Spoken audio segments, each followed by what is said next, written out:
कुछ लोग जीत कर भी हार जाते हैं और कुछ लोग हार कर भी जीत जाते हैं। नहीं नजर आते अकबर के बुत कहीं, पर प्रताप के घोड़े हर चौराहे पर नजर आते हैं। नमस्कार, मैं हूं गुरप्रीत सिंह और स्वागत है आज आपका इस ऑनलाइन कक्षा में। आज जैसा आप जान चुके हैं, हम चर्चा करेंगे महाराणा प्रताप के जीवन पर, लेकिन उससे पहले कहानी थोड़ी सी पीछे लेके जाते हैं। कितनी पीछे? प्रताप के जन्म के करीब 14 साल पहले। क्या हुआ था इस दिन? इस दिन पहली बार बाबर नाम का एक शख्स भारत में आया था अपनी महत्वाकांक्षी उम्मीदों को लेकर। 1526 पानीपत का युद्ध केंद्रीय सत्ता को जीतने में कामयाब रहा और उसके बाद उसने हमला किया सांगा पर। सांगा, राणा सांगा, मारवाड़ की, माफ कीजिए, मेवाड़ की उस समय की शान और भारतीय राजनीति का उस समय का केंद्र। क्या ये लड़ाई यहां तक सीमित थी? बिल्कुल नहीं। विस्तारवाद नीतियों के बाद आया हुमायूं, लेकिन हुमायूं का जीवन थोड़ा संघर्षमय रहा। उसके बाद आया अकबर। अकबर, जिसे अकबर महान कहकर भी संबोधित किया जाता है। अकबर का जीवन काफी कठिनाई में बीता, लेकिन उसने मुगल साम्राज्य को उसकी चरम सीमा पर पहुंचाने में सफलता हासिल की। और ये क्या सफलता थी? देखिए, अगर अकबर सीधे तौर पर किसी पर जुल्म करता, उस पर हमला करता, तो शायद उसकी सत्ता कुछ समय में भंगुर हो जाती। लेकिन अकबर ने अपनाई एक नीति। क्या नीति थी? या तो कोई भी साम्राज्य उसके अधीनता स्वीकार करे। अधीनता से तात्पर्य उसके नीचे आए। अब नीचे आने का मतलब ये बिल्कुल भी नहीं है कि उस राज्य का बेतहाशा शोषण किया जाएगा या उसके संसाधनों का बुरी तरह से दोहन किया जाएगा दिल्ली के लिए, यानी कि अकबर के स्वयं के राज्य के लिए। बिल्कुल भी नहीं। साथ चलने का तात्पर्य कि वो उसके अधीन काम करेंगे और उसके आदेशों को मानेंगे। कहने को ये गुलामी ही थी, लेकिन इस गुलामी के लिए, यानी कि जो राजा उसकी गुलामी कर रहे हैं या उसकी अधीनता स्वीकार कर रहे हैं, वो राज्य कितना बड़ा है, उसने अकबर के राज्य विस्तार के लिए, उसकी महत्वाकांक्षी परियोजनाओं के लिए या उस अकबर के लिए क्या कुछ किया है, इसका ओहदा, इसकी औकात, इसकी हैसियत उसके मनसब से दी जाती थी। यानी कि सभी राजाओं का कुछ ना कुछ मनसब था और उन्हें कहते थे मनसबदार। किसी का मनसब 3000, किसी का मनहब 4000 मनसब, किसी का 7000, यानी कि 4000 मनसब वाला 3000 मनसब वाले राजा से बड़ा होगा, चाहे उसका स्थान अपने निजी जीवन में कुछ भी हो, चाहे कभी 4000 वाले ने 3000 वाले को हराया हो, कैसी भी बात हो। जिस व्यक्ति को अकबर ने जितना मनसब दे दिया, उसकी हैसियत उसी के अनुसार तय की जाएगी। और स्वयं को अकबर का श्रेष्ठ बनाने के लिए या उसका खास बनाने के लिए राजाओं ने कुछ और नीतियां अपनाई, जैसे उनके साथ वैवाहिक संबंध स्थापित करना। वैवाहिक संबंध जैसे अपनी बेटियों का, अपनी बहनों का आदि का विवाह अकबर या उसके पुत्रों के साथ कर देना। और ऐसा ही किया था आमेर, यानी कि आज का जो जयपुर क्षेत्र है, उसके राजा मान सिंह और उसके पिता ने। उन्होंने अपनी बहन और अपनी बुआ का विवाह अकबर और उसके पुत्रों के साथ किया, जैसा कि सर्वविख्यात है जोधा बाई अकबर, जोधा अकबर, एक फिल्म भी है, बच्चों ने देखी भी होगी। इस तरह से सब कुछ चल रहा था। तो हम फिर से आते हैं उस कहानी पर। महाराणा प्रताप। प्रताप का जन्म कब हुआ था? देखिए, आज का मुख्य विषय है हमारा प्रताप जी, महाराणा प्रताप।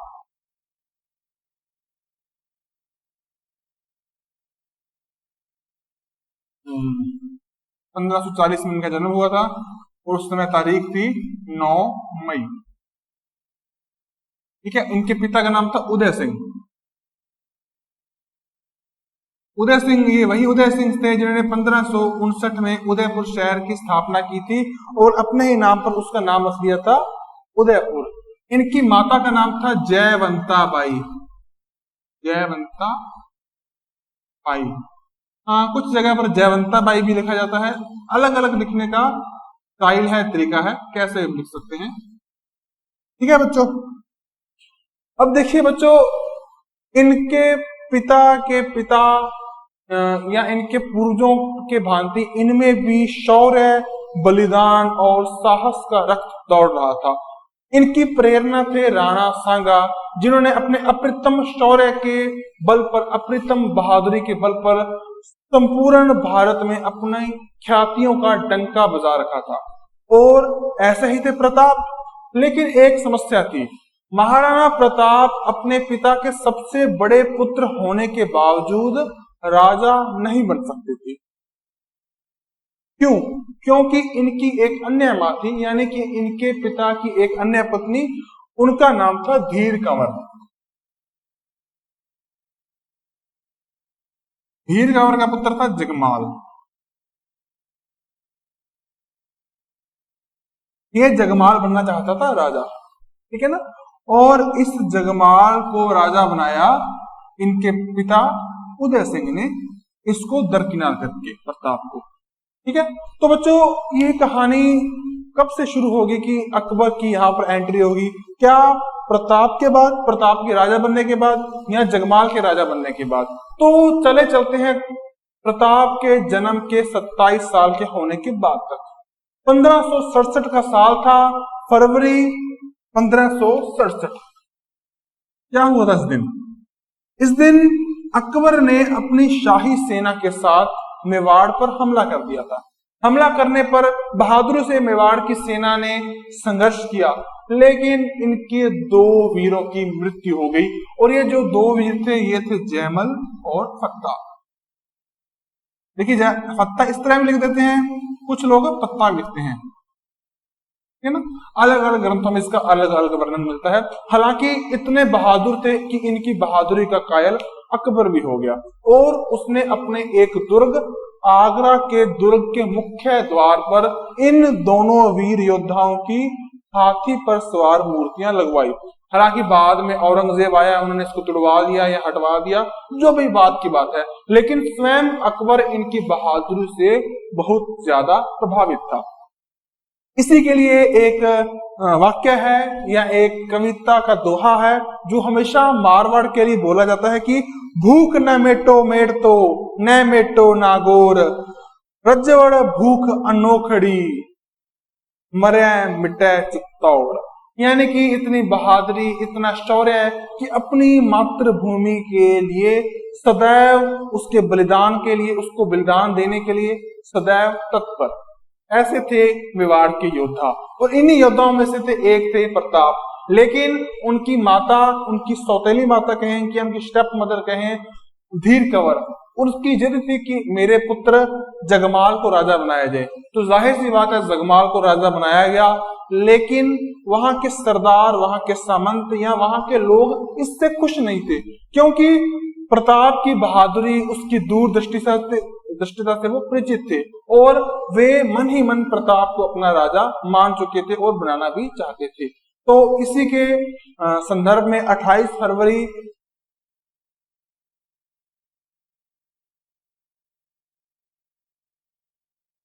1572 को 32 वर्ष की उम्र में प्रताप का तिलक हुआ, उसका राज्यारोहण हुआ। कहां पर हुआ? गोगुंदा में।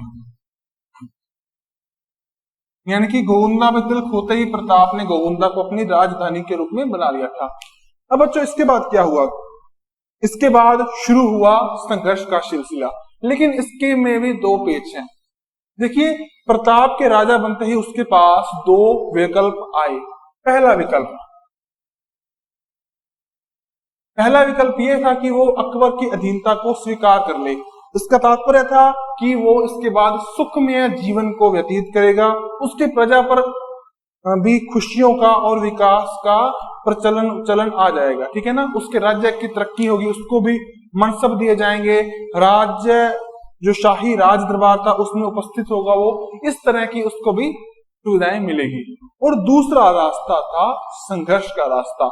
अपने स्वाभिमान के लिए, अपनी स्वतंत्रता के लिए वो संघर्ष करे, किसी अकबर को अपने सिर पर न आने दे, उसकी शह को स्वीकार न करे। दूसरा रास्ता था बेहद मुश्किल, कांटों भरा और बड़ा ही अनिर्णित कि क्या उससे हो जाएगा। तो अकबर ने चुना दूसरा रास्ता, जो था मुश्किल रास्ता। ठीक है, तो अकबर की अधीनता स्वीकार करने के लिए मना कर दिया गया महाराणा प्रताप के द्वारा। लेकिन क्या ये एक बात यहाँ पर रुक गई? तो सबसे पहले अकबर ने प्रयास किए महाराणा प्रताप को मनाने के लिए, लेकिन सीधे युद्ध से नहीं।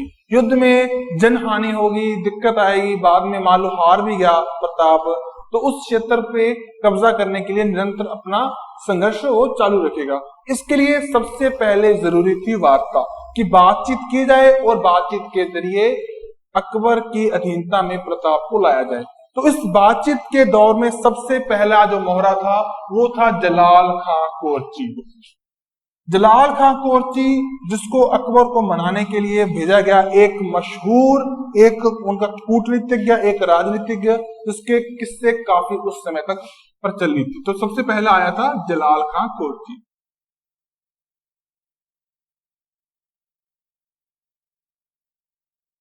लेकिन इससे बच्चों बात नहीं बनी, तो कुछ समय तक विश्राम लिया गया और उसके बाद भेजा गया मान सिंह को। मान सिंह जो अकबर का एक मनसबदार था, आमेर का उस समय का कुंवर था, राजा भी बना, उसको भेजा गया अकबर के द्वारा प्रताप के साथ संधि करने के लिए, उसको मनाने के लिए कि वो शाही दरबार की शरण में आ जाए। उसके बाद आया मान सिंह, लेकिन मान सिंह से भी बात नहीं बनी। इसके बाद मान सिंह के पिताजी और आमेर के राजा भगवंत सिंह, इनको भेजा गया, लेकिन ये भी अपने मंसूबे में असफल रहे। कहां एक शूरवीर प्रताप, कहां उसके इतने अडिग हौसले, और उनको कुछ लालच के द्वारा क्या झुकाया जा सकता था? बिल्कुल भी नहीं। और इसी सीक्वेंस में अंत में पहुंचे वहां पर टोडरमल। सभी कुछ ना कुछ महीनों के या कुछ वर्षों के अंतराल में गए थे। अब टोडरमल कौन थे? एक राजा थे वैसे तो, ठीक है ना, लेकिन वर्तमान भू राजस्व पद्धति या पैमाइश कहें या भू बंदोबस्त कहें, इन्हीं का देन है। आज हम जितना भी देखेंगे ना, पटवारियों के बीघे, कनाल, मरले, ये सभी इन्हीं की देन है। ये भाषा, दस्तबरदारी, हक त्याग, ये देखते हैं ना पटवारियों के पास, इंतकाल वगैरह वगैरह, ये सब कुछ देन है टोडरमल का। ये तहसीलदार, पटवारी, हालांकि पद चाहे पहले भी हो, लेकिन वर्तमान व्यवस्था इन्हीं की देन है। ठीक है, भू बंदोबस्ती। तो ये तो टोडरमल भी गए, काफी बुद्धिमान थे, लेकिन ये भी मनाने में असफल रहे। अब बच्चों, अकबर के द्वारा प्रताप को 4 बार दूत भेजे गए, लेकिन मनाने में असफल रहे। तो इसके बाद युद्ध हो गया अवश्य संभावी। और इस युद्ध को लीड कौन करेगा? इस युद्ध का सेनापति कौन रहेगा? तो इस युद्ध का सेनापति रहेगा मान सिंह, ये वाला।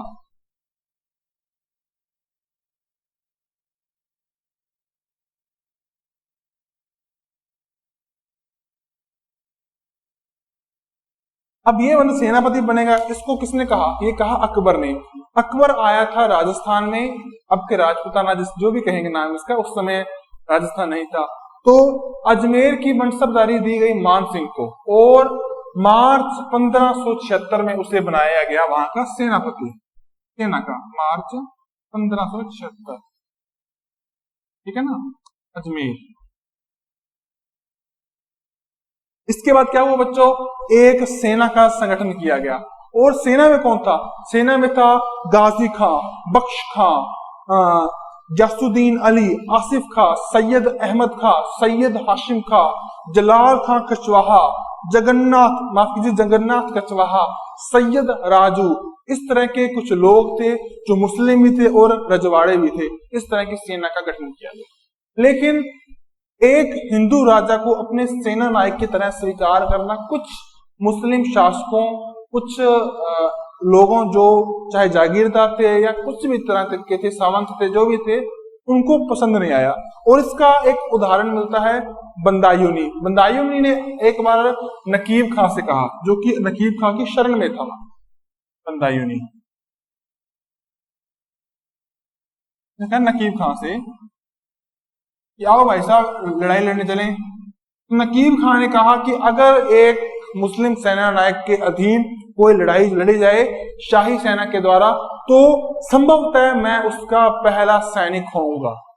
लेकिन किसको मंजूर था इतिहास, किसको क्या मंजूर था, इसके बारे में तो चर्चा करेंगे। इतिहास वही होता है जो है, हमारे सोचने से कुछ भी नहीं होता। तो इसके बाद गठन हुआ सेना का। अब सेना में भी कुछ भाग हैं। एक भाग है हरावल, उसको समझने की कोशिश करेंगे। हरावल, हरावल पहले देखेंगे मानसिंह का। अभी हरावल क्या भला हुए बच्चों? हरावल यानी कि सेना का अग्रभाग, सेना का आगे भाग, आगे का भाग जो सबसे पहले दुश्मन पर या शत्रु पर हमला करेगा, सेना का अग्रभाग।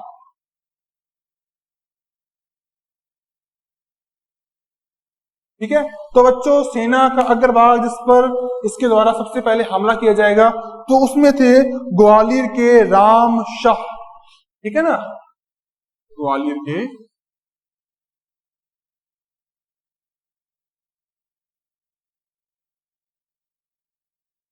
ठीक है ना। उसके अलावा खैर जगन्नाथ भी थे, हाशिम खान भी थे जिसके द्वारा इनका नेतृत्व किया गया।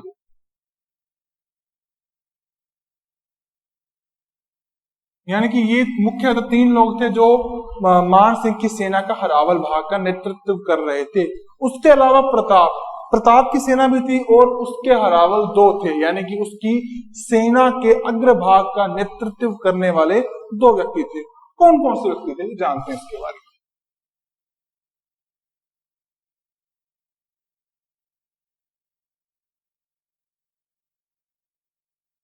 वो महाराणा प्रताप जिसका राज सिंहासन हुआ था 28 फरवरी 1572 को गोगुंदा में। हाँ, तो अपने आ रहे थे प्रताप पर कि प्रताप की सेना का नेतृत्व या उसके अग्रभाग का हरावल का नेतृत्व करने वाला कौन था। तो प्रताप, इसकी सेना के थे दो हरावल। ठीक है ना।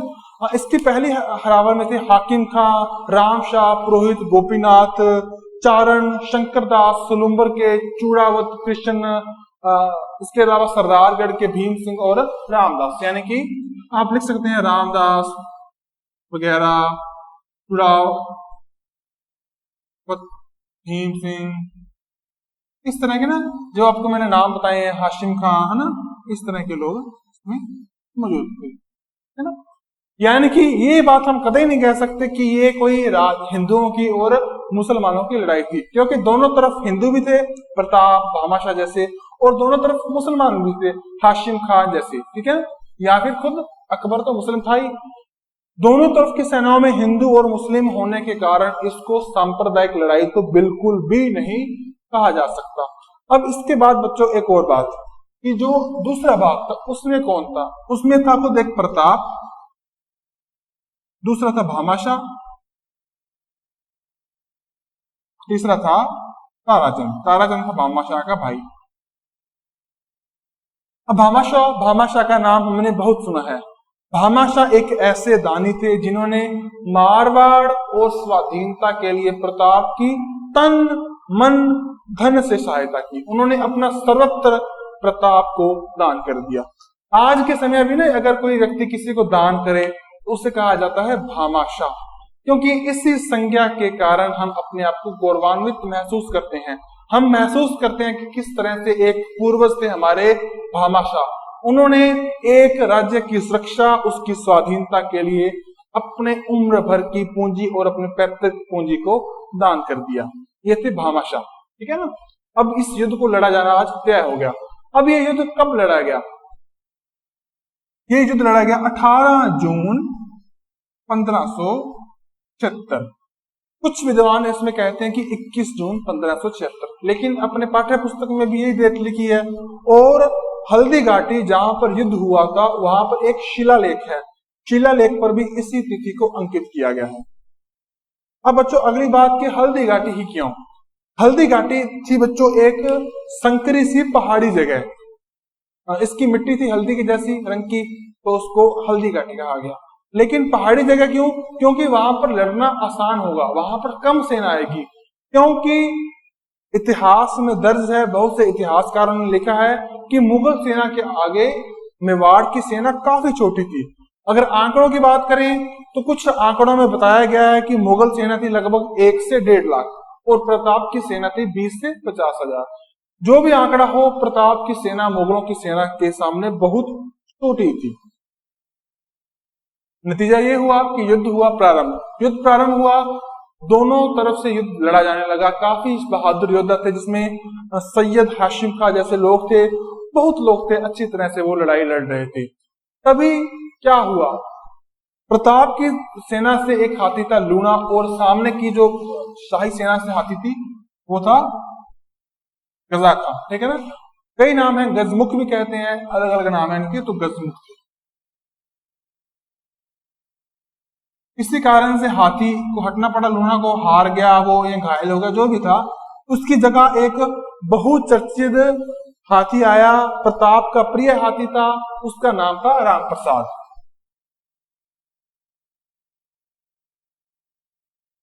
कुछ जगह वर्णन मिलता है कि अकबर ने हमला इसीलिए किया था, यह करवाया था ताकि इस हाथी को प्राप्त किया जा सके, क्योंकि इस हाथी के किस्से बड़े मशहूर थे। लेकिन ये बात इतनी ठीक प्रतीत नहीं होती, ठीक है। उस अकबर महत्वाकांक्षी था, अपने राज्य को बढ़ाना चाहता था, इसलिए उसने अटैक किया था। ये तो स्वाभाविक सी बात थी। अब बच्चों, इस युद्ध का परिणाम क्या हुआ? अलग अलग लोगों के अलग अलग विचार हैं। देखिए, युद्ध में एक किस्सा हुआ कि जब दोनों तरफ के योद्धा मारे जा रहे थे, उसी समय प्रताप ने अपने चेतक नाम के घोड़े पर सवार होकर युद्ध भूमि में प्रवेश किया था। चेतक था प्रताप का घोड़ा।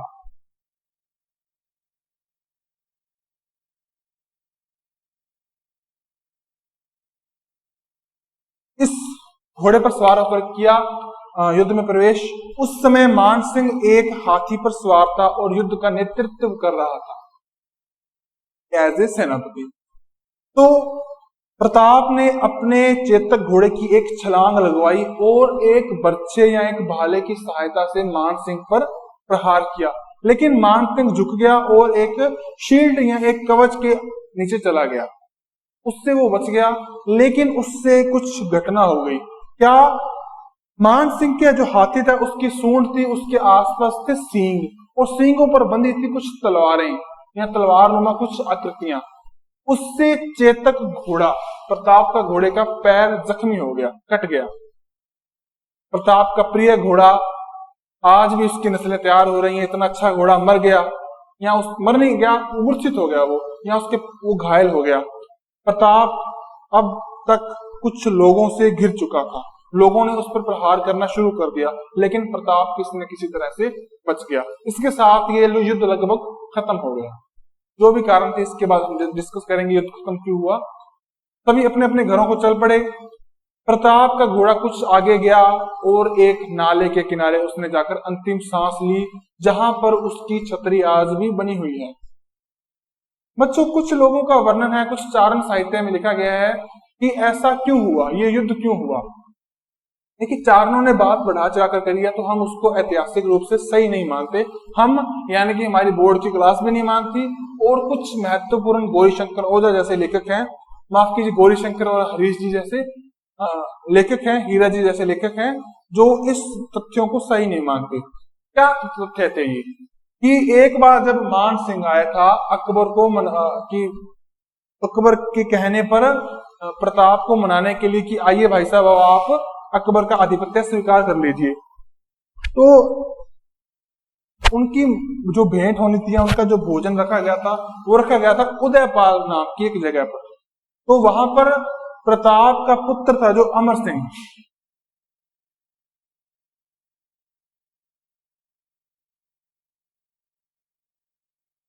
वो वहां पर मौजूद था, लेकिन प्रताप नहीं आया। क्यों? क्योंकि मान सिंह और उसके पिता ने अपनी बहनों का विवाह, भारमल और उसके पुत्र मान सिंह ने अपनी बहनों का विवाह अकबर और उसके पुत्रों के साथ किया था।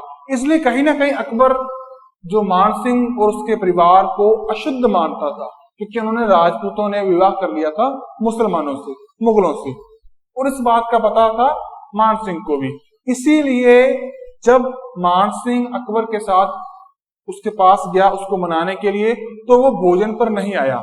और इसके बाद क्या हुआ, मान सिंह के जूठे भोजनों को उसी के सामने धुलवाया गया उसको पवित्र करने के लिए। तो इस पर जो मान सिंह था थोड़ा नाराज हो गया और उसने कहा कि मैं आपको रणभूमि में आने के लिए चुनौती देता हूं। तो आगे से अमर सिंह वो भी फन्ने का, उसने कहा कि जाओ और अपने अकबर फूफा के साथ आना, तुम्हें युद्ध भूमि में अवश्य ही उत्तर दिया जाएगा। इस बात से क्रोधित हो गया और उसके बाद उन्होंने अटैक किया। लेकिन चारणों द्वारा ये लिखी गई घटना न्याय संगत और ठीक प्रतीत नहीं होती। वर्तमान के कुछ लेखक हैं, गौरी शंकर ओझा जैसे, उन्होंने भी इस घटना को दरकिनार किया है कि ये सिर्फ चारणों का एक मसाला लगाकर तैयार किया गया जुगाड़ था, अकबर को महान दिखाने के लिए, माफ कीजिए प्रताप को महान दिखाने के लिए। क्योंकि अगर ऐसा हुआ होता तो तभी राजपूतों में तलवारें खिंच जाती, लेकिन ऐसा बिल्कुल नहीं हुआ।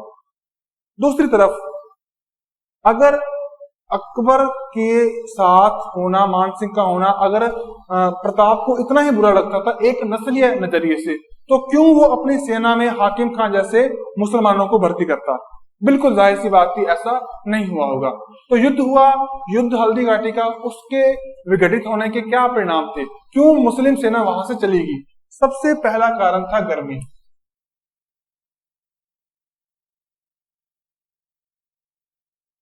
देखिए जून का महीना था, जून के महीने में लड़ना बहुत मुश्किल होगा, दोपहर हो गई लड़ते लड़ते, शाम हो गई, उसके कारण भी उनको जाना पड़ा। दूसरी बात, मुगल सेना थक चुकी थी, ठीक है ना, इतना टाइम हो गया लड़ते लड़ते वो थक गई। और तीसरा कारण था जो था पहाड़ी क्षेत्र था। देखिए पहाड़ी क्षेत्र में चली गई थी अकबर की, प्रताप की सेना, वहां पर अगर मुगल उनका पीछा करते तो शायद ये मुगलों के लिए कुछ हानिकारक होता, क्योंकि वहां पर घात लगाकर कुछ भील बैठे थे, भील जो कि प्रताप के समर्थक थे। इसलिए उन्होंने सोचा, मुगलों ने सोचा, अगर हम जंगलों में या पहाड़ों में उनका पीछा करते हुए जाएंगे तो लूटे जाएंगे, हमारा नुकसान होगा। अब कुछ जो लोग हैं जो अकबर की साइड के लोग थे या मुगल साइड के लोग थे, उन्होंने कहा कि अकबर जीता। मान सिंह की साइड के लोग थे, उन्होंने कहा कि अकबर जीता। लेकिन प्रताप की साइड के लोगों ने कहा कि प्रताप जीता। हालांकि जो भी इस युद्ध का परिणाम रहा हो, इतिहास में ये युद्ध काफी महत्व रखता है। हालांकि ये पानीपत के युद्ध के जितना या किसी और तराइन के युद्ध के जितना बड़ा तो नहीं था, लेकिन काफी इसका मायना था। एक अंदाजे के मुताबिक लगभग 100 से 150 लोग प्रताप के और 500 से 600 लोग इसमें मान सिंह की सेना के मारे गए थे। ये थी इसकी कहानी। इसके बाद बच्चों क्या हुआ कि शहबाज खां आया 15 अक्टूबर 1977 में, उसने प्रताप पर हमला किया। लेकिन प्रताप कहाँ मानने वाला था, हमले का जवाब दिया गया। देखिए उसने अपनी राजधानी को गोगुंदा से कुंभलगढ़ पर स्थानांतरित कर लिया। कुंभलगढ़ आज के राजसमंद में स्थित है और कुंभलगढ़ के दुर्ग का प्रकोटा चीन की दीवार के बाद सबसे लंबा है, सबसे लंबी दीवार है। तो इसके बाद है शहबाज खां का हमला।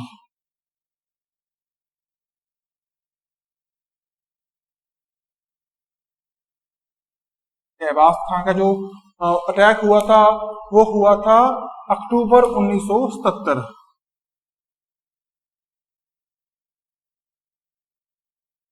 माफ कीजिए 1577, 1900 कहां पर आ गया। ठीक है बच्चों, अब बच्चों देखिए, हालांकि सीधे तौर पर अकबर का जो शासन था वो मेवाड़ पर नहीं था, क्योंकि वहां के कुछ दुर्गों पर कभी अकबर के कुछ लोगों का अधीन हो जाता, कभी प्रताप का, मतलब कुछ छापा मार तरीके से चल रहा था। अकबर से इस लड़ाई होने के दौरान प्रताप ने एक सौगंध खाई कि जब तक मेवाड़ को पूर्ण रूप से स्वतंत्र नहीं किया जाता तब तक ना तो मैं पलंग पर सोऊंगा, ना मैं सोने चांदी या किसी धातु के बर्तन में भोजन करूंगा। बहुत कष्ट में जीवन गुजारा प्रताप ने। एक कथा का वर्णन मिलता है कि एक बार जब अमर सिंह छोटा था, प्रताप का बेटा, तो उसको भूख लगी, तो कुछ खाने को था नहीं। अकबर ने का विरोधी जो प्रताप था उसने क्या किया कि एक घास की रोटी बनाकर अपने बेटे को दी और वो भी कुत्ता ले गया। अब जब इतना बुरा हुआ, अमर सिंह को भूख लग रही है, उसके पिताजी इतना मजबूर हैं कि उसको कुछ दे नहीं सकते, इतने बड़े राजा होने के बावजूद। तो एक बार तो उनका मन कचोटा गया कि भाई अकबर की अधीनता स्वीकार कर ले, लेकिन कुछ इतिहासकार इस घटना को भी गलत बताते हैं। ठीक है ना। अब आगे बात करते हैं। शहबाज खान का हमला हुआ 15 अक्टूबर 1977। इसके बाद केलवाड़ा पर आधिपत्य हो गया। अक्षय राज का पुत्र था जो सोनगरा के चौहान थे, जो सभी तरह से हमला हुआ। चूलिया नामक जगह पर प्रताप का अधिकार हो गया, जो इधर जाते हुए इन्होंने की थी। इसके बाद इसी चूलिया में महाराणा प्रताप की मुलाकात हुई भामाशाह। भामाशाह अगर कोई व्यक्ति दान कर दे, आज के समय में किसी की सहायता कर दे, तो उसको भामाशाह की संज्ञा दी जाती है, क्योंकि इतिहास में भामाशाह ने भी इसी प्रकार के काम किए थे। अपने पूरे जीवन की पूंजी और अपनी पैतृक संपत्ति की आय को भामाशाह को दान कर दिया। भामाशाह के साथ थे उनके भाई ताराचंद। ताराचंद ने प्रताप को 25 लाख रुपए और 20 लाख अशर्फियां भेंट की। ताराचंद 25 लाख रुपए और 20 लाख अशर्फियां। और न केवल भामाशाह ने उनको दान किया, बल्कि अपनी योग्यता के दम पर उन्होंने प्रताप के राज्य के प्रधानमंत्री पद को भी पा लिया। उन्होंने महसनी के स्थान पर अपने आप को नियुक्त किया। महसनी के स्थान पर प्रताप ने भामाशाह को प्रधानमंत्री बनाया, पीएम। ओके। इसके बाद दिवेर में युद्ध हुआ सुल्तान खान के साथ। ठीक है ना। सुल्तान खान कौन था? वो था चाचा अकबर का। ठीक है ना। इस तरह से कुछ छोटी छोटी घटनाएं होती रहती, जो अकबर के विरुद्ध प्रताप छापामार युद्ध का इस्तेमाल कर रहा था। छापामार यानी कि छुप छुप कर वार करना। अकबर भी इतना फ्री नहीं था कि उस पर हमला कर दे, क्योंकि उसके पास पूरे भारत का राज्य था। यानी कि अकबर की आंखों में प्रताप एक कांटे की तरह चुभता रहा। अंतिम अभियान की अगर बात करें तो वो जगन्नाथ के सूबेदार थे, जो उन्होंने 6 दिसंबर 1584 में किया था। जगन्नाथ के सूबेदार ने 6 दिसंबर 1584। इसके बाद किसी मुगल ने उन पर हमला नहीं किया या ऐसा बड़ा अभियान नहीं चलाया, क्योंकि 1976 से लेकर 84 लगभग 7-8 साल में वो प्रताप को पकड़कर अपने आधिपत्य में लाने में असमर्थ रहे थे। और सहयोग किन किन का था प्रताप के पास? उसके पास सहयोग था मेवाड़ की आम जनता का और वहां के भीलों का। बिल्कुल, मेवाड़ के भीला पूंजा अकबर की सेना में एक विशेष स्थान रखते थे।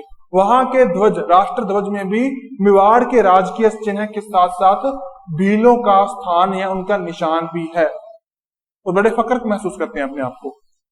इसके बाद बच्चों अपने बात करेंगे 19 जनवरी 1597 का दिन।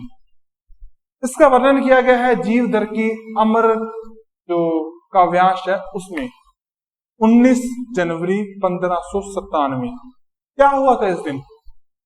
रोजमर्रा के दिन प्रताप अपने धनुष की प्रत्यंचा खींचकर बांध रहा था कि तभी वो टूट गई। उससे वो घायल हो गया और उसकी मृत्यु हो गई। प्रताप एक ऐसा साहसी, ऐसा विद्वान, इतना शौर्य, इतना बलिदान की भावना, मातृभूमि के लिए इतना समर्पित योद्धा, जिसने अपनी मर्जी से संघर्ष का रास्ता चुना। एक राजा होने के बावजूद पूरा जीवन संघर्ष में और पहाड़ों में बिताया। उसकी मृत्यु हो चुकी थी। एक ऐसा शासक जिसने अकबर जैसी बड़ी सत्ता को चुनौती दी और उसकी आंख का कंटक हमेशा बना रहा, उसकी मृत्यु हो गई। दिन था 19 जनवरी 1597। उसकी मृत्यु पर अकबर को भी दुख हुआ, ऐसा वर्णित है। ठीक है। अब हम बात करेंगे अकबर के प्रतिद्वंदी महाराणा प्रताप के मूल्यांकन पर। देखिए, प्रताप हमेशा से शिक्षा पर बल देता था। उसके कुछ विद्वान थे जिनको वो संरक्षण दे रहा था, बावजूद उसके पास धन नहीं था। उसके एक विद्वान थे, उनका नाम था चक्रपाणि। चक्रपाणि ने कुछ पुस्तकें लिखी, जैसे राज्याभिषेक पद्धति, मुहूर्तनामा, विश्ववल्लक। मैं लिख देता हूं आपको, विश्ववल्लक, राज्याभिषेक पद्धति,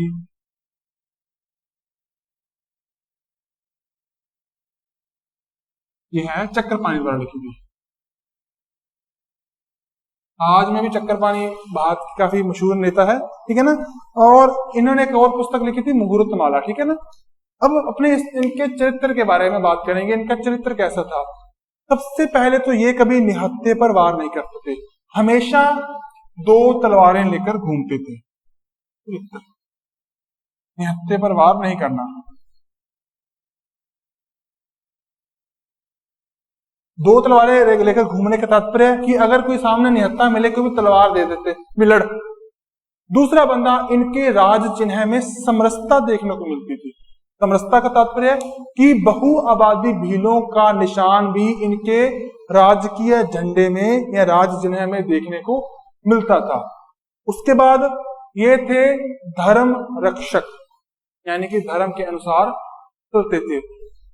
स्त्रीत्व इनके लिए बहुत इंपॉर्टेंट था। एक बार क्या हुआ कि इनके एक फौजी ने या इनके एक सेनापति ने अब्दुल रहीम नाम के एक मुगल पर हमला करके उनकी बीवी बच्चों को अपहरित कर लिया, उनका अपहरण कर लिया।